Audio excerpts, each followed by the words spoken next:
Un palo di ferro che precipita dall'alto, un colpo violentissimo alla testa e un operaio che crolla a terra privo di sensi davanti ai colleghi. È la scena drammatica accaduta in un cantiere di Viale Panama a Caorle.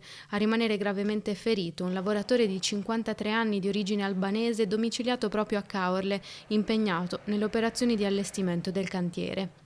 Secondo una prima ricostruzione, l'uomo si trovava a terra quando, per cause ancora da chiarire, un palo è caduto da un'altezza di circa 8 metri colpendolo in pieno alla testa.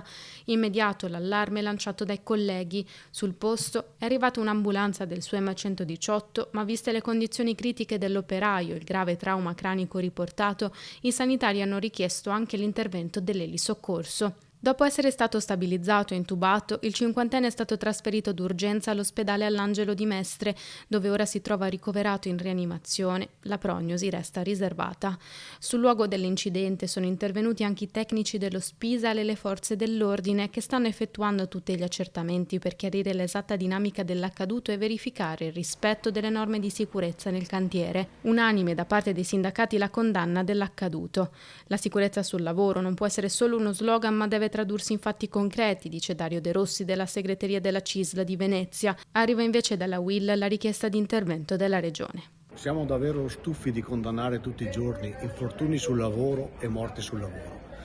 Non si può più continuare così, c'è qualcosa di profondo che non va, sia nel sistema lavorativo che nelle persone. Chiediamo alla Regione, che sia resa disponibile e attenta all'argomento, di convocare urgentemente un tavolo